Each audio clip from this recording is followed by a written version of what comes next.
Ever since I installed the dual battery system in the 4Runner, I've been trying to figure out a way to up our camping game. You see, I was looking for electric kettles. I want to be able to heat the water up in the morning fast and efficiently so that we can do things like oatmeal or whatever and get on the road or get moving quicker in the morning so we can enjoy our day. And Stolt Voltics reached out to me and sent me this. This is the Joule, and it's a portable kettle, and it has a few really neat tricks up its sleeve. So let's take a look at it. Before we do, though, I do need to let you know, they did send this to me for a review. They did not pay me. They did not put any requirements on it. They just want me to do an honest review and see what I think. So let's go take a look. See what we get in this thing real quick.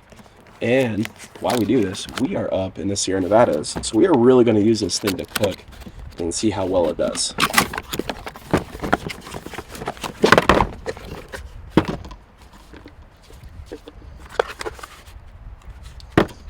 Pretty simple little thing. So right off the gate, you have drink, which I believe is boiled water. You have eat, supposed to be able to cook in this thing, and you have pop. And then that's the on and off button. When we open it up, we get user manual. Seems to be written pretty well. It's a pretty simple device. We get a sticker, kind of cool. And we get our power cable. Now this is not a DC kettle, this is an AC kettle.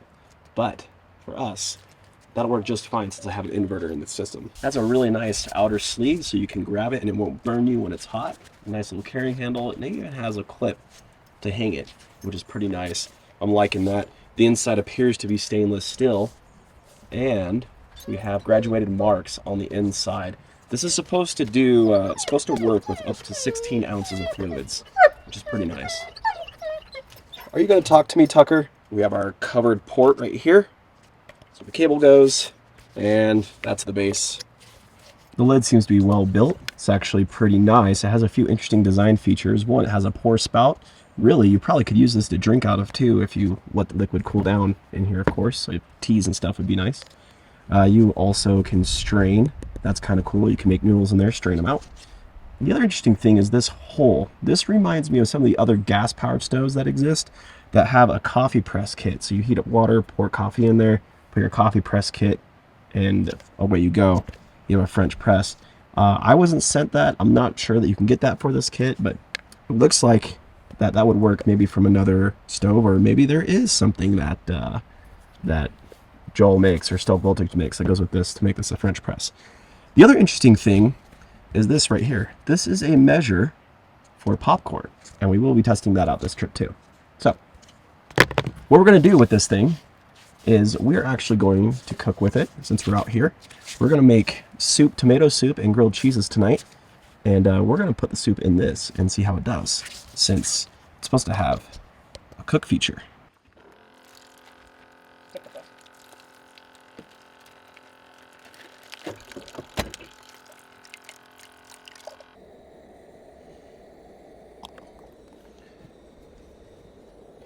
And if you haven't ever tried this, try it. This is from Trader Joe's. This stuff is amazing. We keep boxes around the house for just easy soup. I just want to do a little timer test and see what happens. I'm gonna put the lid on, and we have it on eat, and we're gonna hit go. Oop, now it's boiling. Wow, we don't need to boil it that much.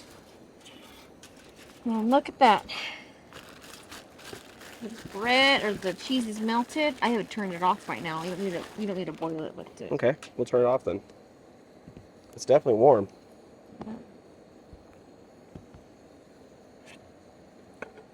Yeah, that worked out well.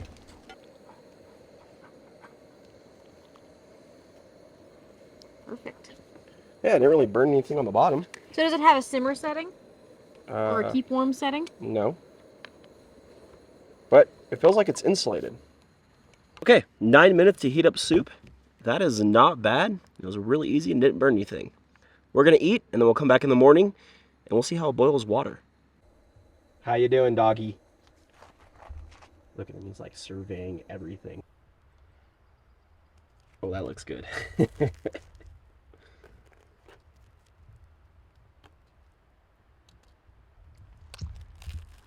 How is it? Good. My turn to test it out.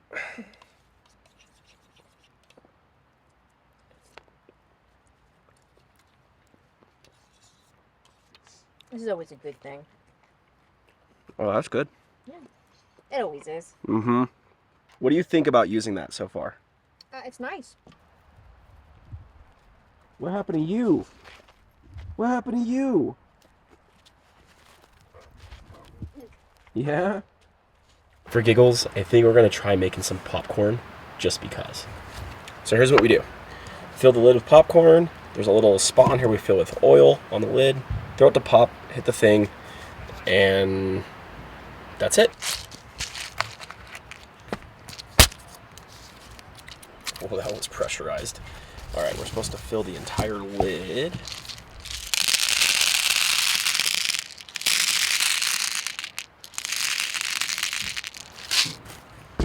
Like that, I guess. All right, and then there's this little slot, and they're very specific about using that little slot with oil, otherwise you'll put too much in there. All right. Yeah, that looks good. All right. And pop. Here we go.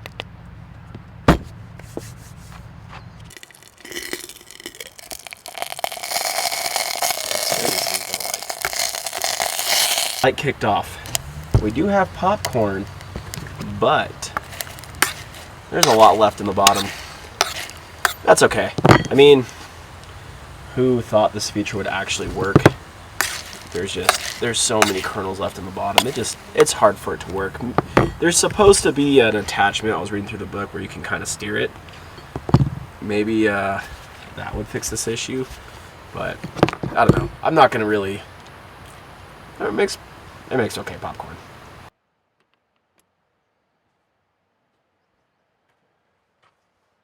We're gonna make steel cut oats this morning. 2 cups of water. Let's go. We'll time it. We're on boil water. Boom. Boom. Let's see what happens. Also, we've discovered these steel cut oats in these measuring pouches. These are awesome for camping, and they taste really good. Way better than the instant oatmeal packets that you get. If I can find it, I'll throw a link below so you guys take a look. This thing's awesome. 2 minutes in, and we already got bubbles at the bottom. 8 minutes is what we have it boiling at. It's still going, so it's still heating up, but we have a rolling boil at 8 minutes. See, does a pretty good job. We have all day, Tucker. Yeah, Tucker. All day.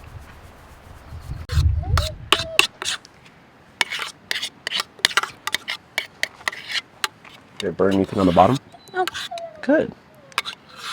It's literally a cup. You don't need a base. You don't need all these equipment to make it function. Right. It is what it is. Right. One thing. Yeah.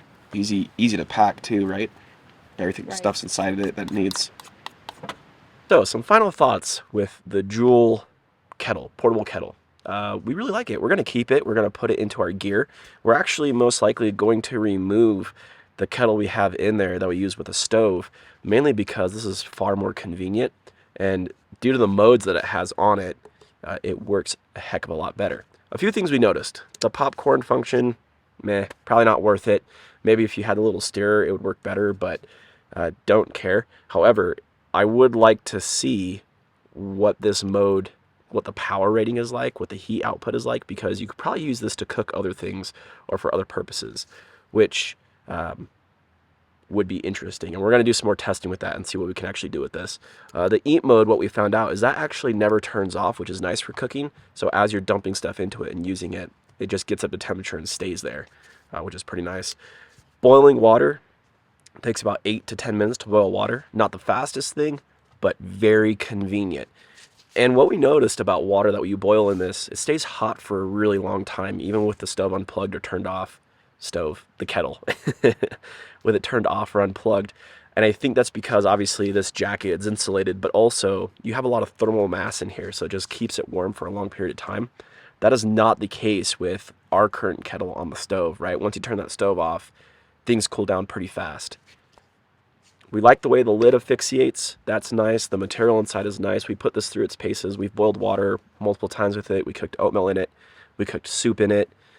We tried to make popcorn in it, and nothing really stuck. It did a good job managing its power so the bottom didn't burn. Very easy to use. We liked it a lot. I think one thing we would change on it is we're going to get a longer power cable just for our setup. They do offer them from the website, but you can get them anywhere, which is kind of nice about it because it uses this standard type like PC connector, whatever that's called, that 3-prong square connector. You can get those literally anywhere, which is kind of a good idea that they're standardized, because if you break one and when you're out exploring, you can probably pick one up pretty easily. We'll say this, we were pleasantly shocked with this thing. A lot of times when we buy gear, we buy it, we use it, it's just not convenient. It doesn't work as well as we thought it would, and that works extremely well. Now, when it comes to power requirements, it's 500 watts. It's 500 watts. That's about 40 amps on 12 volt if you're running it for a whole hour. Keep in mind you're running it for 5, maybe 10 minutes, and that's going to be about 7 amps. So while I have a 200 amp hour battery system in the 4Runner, your Jackeries or your portable battery banks will all run this easily and run it well. You'll have plenty of power. On my system, we have 200 amps. We have our fridge running. Made coffee this morning. We've used this probably 7 times already, including boiling water at night because we like to clean ourselves up a little bit, which is really good at that. And we're still sitting at like 92%. So it's pretty efficient on power, to be honest. So you'll be able to run this almost off anything. If the 4Runner had a little bit bigger inverter in there from factory, it could run this just straight off the car. But it's only 400 watts, and this is 500 requirement. So, but I like it. It's efficient, works well. You can run it on almost anything, and I think we're going to keep it. So just don't pop popcorn in it. That's kind of a waste. Anyway, that's it, guys. Thank you for watching. We'll do a long-term review on this. We're going to put it in our gear permanently and see how it survives and see what other uses we can come up with it. So, yeah, I guess we'll see you in the next video.